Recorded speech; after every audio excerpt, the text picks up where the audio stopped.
qualifying we documented for you at the top of the broadcast. Yeah, but keep in mind, though, that sometimes a player is beaten in a match or he has won the match. In the 10th frame, his fill shot, he leaves the ring in 10. Instead of shooting it, he tries a different ball and different strike line to give himself another look as the matches progress. Pete's got a lot of family and friends here today. Wow. Yes, late help. 4-7 down and a strike for PDW. He looks for a 33rd career title. So his road. The TV show, second qualifying with a great 223 plus average. So that put him into the Super 16 round as we talked about. There's also a round of 16. That's where Randy lost to Brad Angelo in 7. A lot of bowling for these guys to get this far. A lot of bowling. A lot of sore hands this week. And Pete said his fingers feel great. See that white glove he uses, but the thumb is very sore. Not protected by the glove. And a big strike. Pete loves it. And that's just what you want to do to a guy who's never won before. You see the flawless form of Pete Weber. In my opinion, I don't think I've ever seen a better talent physically to ever throw a bowling ball in the PBA Tour. Just phenomenal game. It just looks effortless. His release, the rotation he can put on the bowling ball. I like to call it efficiency of motion. So smooth, isn't it? It is. Textbook delivery. Angelo tries to answer the turkey from Pete, and he has another strike. 36-year-old from just outside Buffalo, 10th in the PBA rankings this year, and helped himself up the ranking ladder.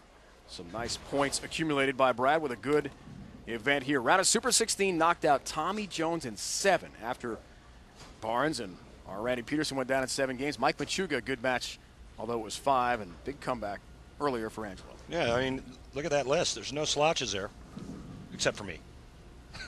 Come on now. I gave him well. I gave him all he wanted. Looks for the double. Good frame. Look out. Whoa! Late help. We'll have it. Well, Pete got one. Brad said right back at you. I get a trip for myself. See how deep Brad Angelo is already playing this pattern, and that's what we did this week. As the lanes broke down, we started really straight at about second arrow. I think Brad wants that trip for. Oh, yeah. I'm still in this. Started pretty straight around second arrow, and then just migrated left from there. Walter Ray, on the other end, found a way to stay pretty straight from that second arrow. Chance for a 20-pin lead.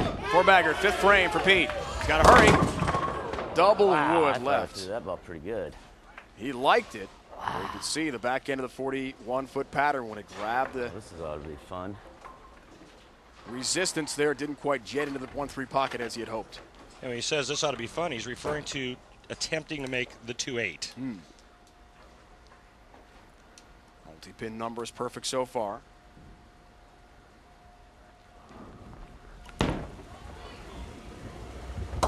Does cover. Just wants to stay clean, doesn't he? Well, it's going to be interesting to see what Pete does the next time he's up on the right lane, because when a player throws the ball and he thinks it's really, really good and it goes 2-8, that could really mess you up the next time you're over on that lane. The tendency is to grab it and try to make it hook more into the pocket. And when you do that, you run the risk of splitting. 6th frame for Pete. Has all 10 down. 60 feet to success. Pete Weber, who told us before the match today that yes, he's won the 2 majors, as he and Erica discussed. He's also won 3 regional titles in this house. Very familiar with Woodland Bowl. And as you can see, feeling pretty confident. First semifinal, 2006 Tennis World Championship underway from Indy. More on the way. Stay with us. Beautiful, sunny, but cool day in Indy. Final Four City, men's basketball Final Four coming up. Here are great Final Four in Indianapolis. First semifinal is underway. 8-pin difference, Angelo and Weber. Let's check out the oil pattern special, Randy, 41 feet for the World Championship. Yeah, it was special, especially tough in the beginning anyway, until the lanes broke down. Walter Ray did this week what he does best. He's going to play pretty straight right around the second arrow. That's his bread and butter. Ryan Schaefer said that the straighter he can go today, the better his carry is. Look for him to play fairly close to Walter Ray. Pete and Brad Angelo, they're going to be playing in, throwing to that same spot down the lane.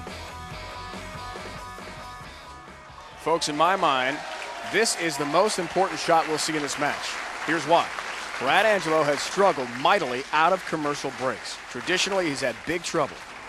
He's had splits. He's been way high or way light.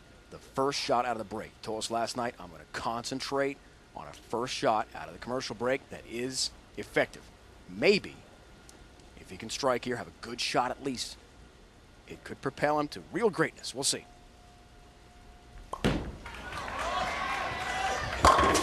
And a strike. Nicely done.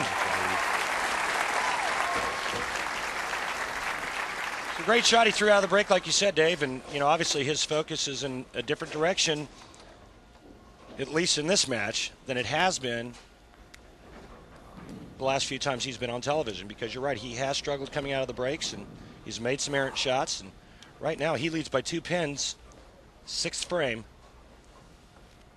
Last time on TV, December in Hammond, Indiana. Event eventually won by Pete. Lost to Ryan Schaefer in the semis. Also made the Japan Cup TV show. That's way high. And has the split to deal with here. 310. Well, ball speed was an issue this week. If you got too fast going right with it like Brad's doing here, the ball had a tendency to shoot on you. So you wanted to make sure you didn't overthrow it. That, to me, looked like Brad got a little soft with his speed. And the ball just overhooked. 310.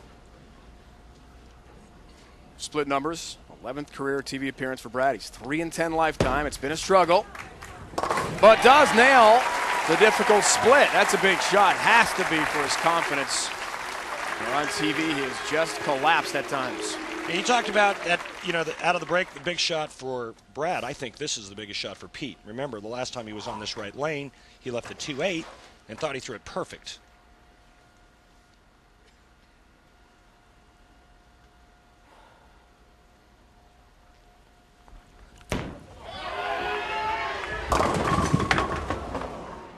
Same leave. Double wood 2-8. Wow. He seems surprised. Yeah, I'm thinking I'm throwing that Well, pretty good, too. This is what I can tell you from my experience this week. I had Brad down 3-2, just coming off a 277 game. I hit the pocket the first 4 balls in a row, game 6, and all of a sudden I'm using the same exact ball Pete is, and I had the same exact thing happen to me. All of a sudden my ball starts to push just a little bit longer. The only difference, I was leaving 2-8-10s, Petey just leaving the 2-8. Wow, we are all even here. A rarity on a Denny's PBA Tour TV show this late in a game. Single game match format, of course, semifinals. Ryan Schaefer, Walter Ray Williams Jr. to follow. As Walter Ray, for a 3rd straight show, continues to quest to tie Earl's title record.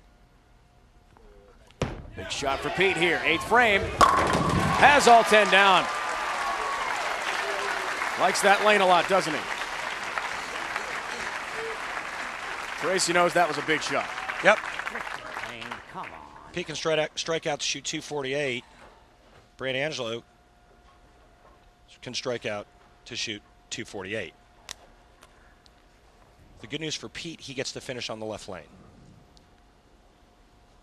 Brad told us memories of watching major TV shows go back to the Firestone TOC in Akron. There you go. You see the same thing now happening to Brad on that same lane. That is caused by carry down, by the oil pushing down the lane, and all of a sudden when they get the ball to that same spot, it starts to push just a little bit too far down the lane. Watch this. Ball's going to get down to the break point. Look at that dark board right there at the 10 board. Right there is it's supposed to come off of that and start going left. Instead, it pushes another 6 to 8 inches or so and makes the ball come in late. With his spare ball, takes care of the mark. He said he remembers watching Wayne Webb win a major championship. And that's something that he would love to repeat so much, to win his first ever title and have it be a major here today in Indy. Let's take a look at the 2 releases of Pete Weber and Brad Angelo. Pete on the left, Brad on the right. Watch what their hands do. Now, Pete is actually trying to roll it more. You see where his hand's on the side? Brad, a little more of a spin. Pete, a little more of a rolling type of rotation. Even though he does get on the side of it as good as anyone. 1-pin match. Comes in high. Almost